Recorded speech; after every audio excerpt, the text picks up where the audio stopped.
নমস্কার বন্ধুরা, আজকে আর কোনো মাছের রেসিপি আনিনি, যেহেতু শনিবার। আজকে আনবো আম কাসুন্দি। এই সময় খুব কাঁচা আম পাওয়া যায়, আমাদের বাড়িতে আম গাছ আছে। আজকে কাসুন্দি বানাবো এই আম দিয়ে। দুটো কাঁচা আম নিয়েছি, আর সরিষা নেব, সাদা সরিষা এবং লাল সরষে, দুটো সরিষা নেব, দুটো একসঙ্গে মিশিয়ে নেব। দিয়ে জল দিয়ে একটু ভিজিয়ে নিতে হবে। দুটো সরষে মিশিয়ে করবেন, তাহলে ঝাঁজটা একটু কম হবে, না প্রচণ্ড ঝাঁজ হয়।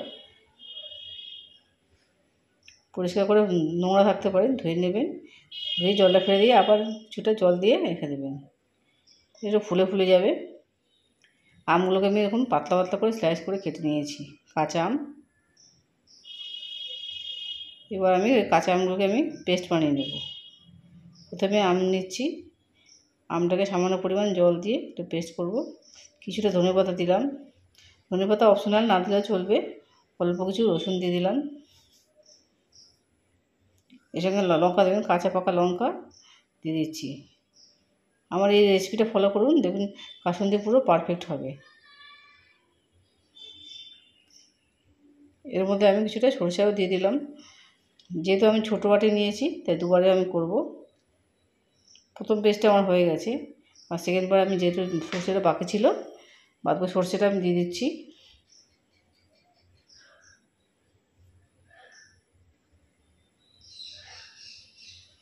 যত পরিমাণ আমরা করতে চান সেই পরিমাণ নিয়ে নেবেন। এর মধ্যে আমি হলুদ দিয়ে দিচ্ছি, নুনও দেবো, পরিমাণ মতো নুনটা দিয়ে দেবো, এবং ভিনিগার দেবো। ভিনিগার না দিলে লেবু রস দেবেন। ভিনিগারটা অবশ্যই দিতে হবে, কারণ ভিনিগার দিলে অনেক দিন থাকবে, কাসুন্দিটা আপনার থাকবে। সঙ্গে কিছুটা চিনি দিতে হবে, বেশি চিনি দিতে হবে না, সামান্য পরিমাণ চিনি দিলেই হবে। দুটো পেস্ট আমি একসঙ্গে মিশিয়ে দিলাম, যেহেতু আগেরটায় হলুদ দিইনি, পরেরটায় হলুদ দিয়েছি, তাই দুটো ভালো করে আমি মিশিয়ে নিচ্ছি। ভালো করে এটা মিশিয়ে নেব। যখন মিশানোর পর আমি এই কালারটা, কি সুন্দর কালার চলে এসছে।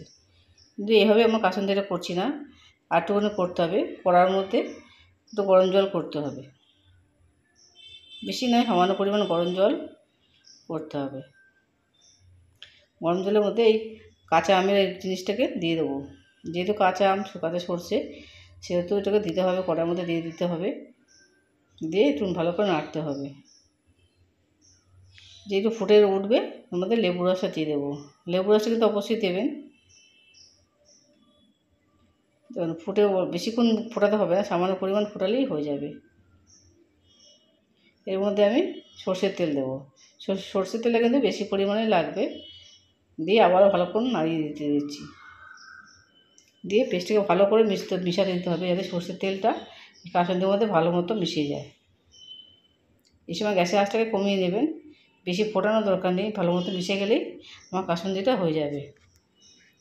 এবার ঠান্ডা করে নিলে এবং কাসুন্দি আমার রেডি। এই কাসুন্দি দীর্ঘদিন রেখে দিতে পারবেন এবং খাওয়ার সঙ্গে খেতে পারবেন।